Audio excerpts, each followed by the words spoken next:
आप देख रहे हैं समाचार एजेंसी ऑफ इंडिया में साइन न्यूज। नमस्कार दोस्तों, समाचार एजेंसी ऑफ इंडिया की साइन न्यूज में एक बार फिर आपका स्वागत है। शहीद स्मारक टुरिया आजादी के महायज्ञ में सिवनी की सहभागिता से इनकार नहीं किया जा सकता है।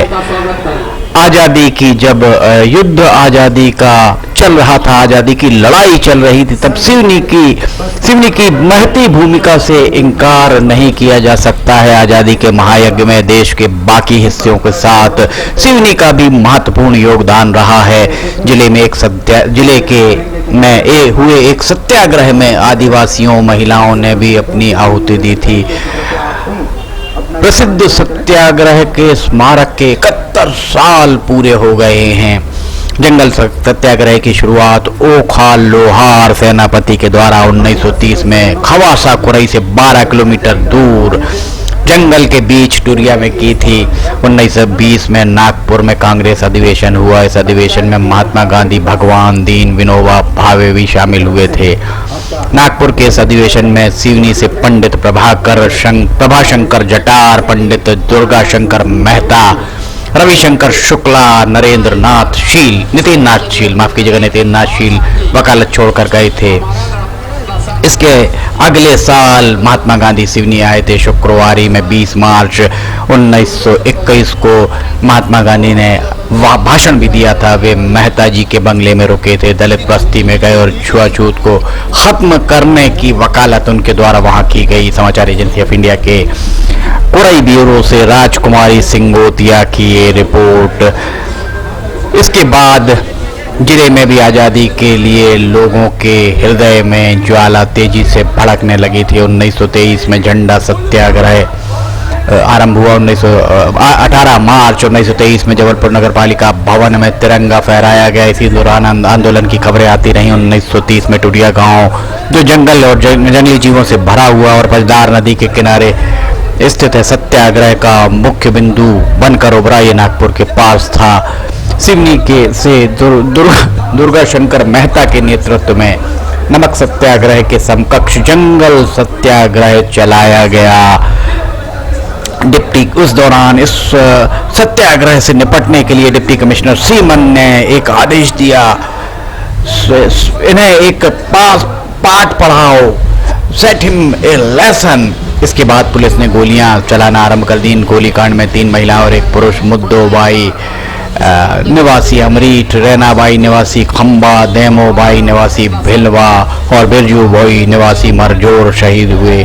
2 लोगों को पुलिस के द्वारा गिरफ्तार कर लिया गया। इसके बाद शव परिजनों को नहीं दिए गए।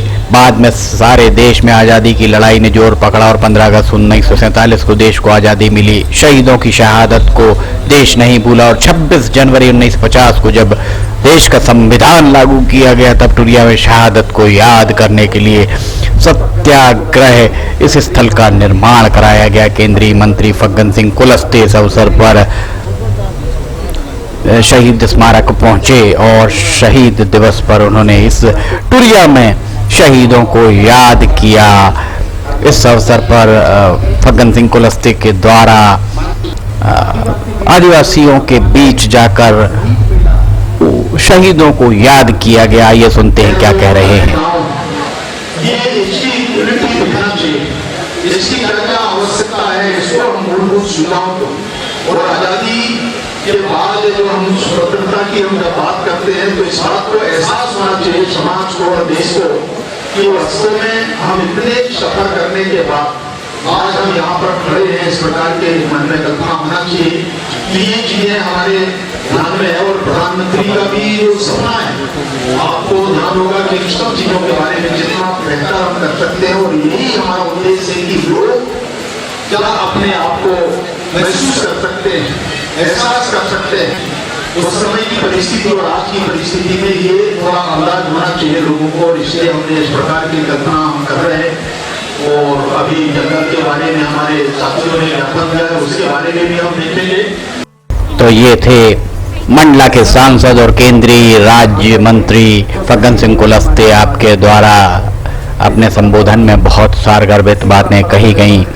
कुरई विकास खंड के टुरिया में ये स्मारक बना हुआ है। यही क्षेत्र भेड़िया बालक मोगली की कथित कर्म भूमि भी माना जाता है। यहीं पेंच नेशनल पार्क, अंतर्राष्ट्रीय स्तर पर ख्याति प्राप्त पेंच नेशनल पार्क इसी स्थान पर बना हुआ है। समाचार एजेंसी ऑफ इंडिया के कुरई ब्यूरो से राजकुमारी सिंगोतिया की ये रिपोर्ट। अगर आपको ये वीडियोस पसंद आ रहे हो तो आप इन्हें लाइक, सब्सक्राइब और शेयर जरूर कीजिए, ज़्यादा से ज़्यादा लोगों तक के ये वीडियोस पहुँचें। फिलहाल आपसे हम इजाज़त लेना चाहेंगे, हम फिर हाजिर होंगे नई जानकारी को लेकर। तब तक के लिए जय हिंद। लाडले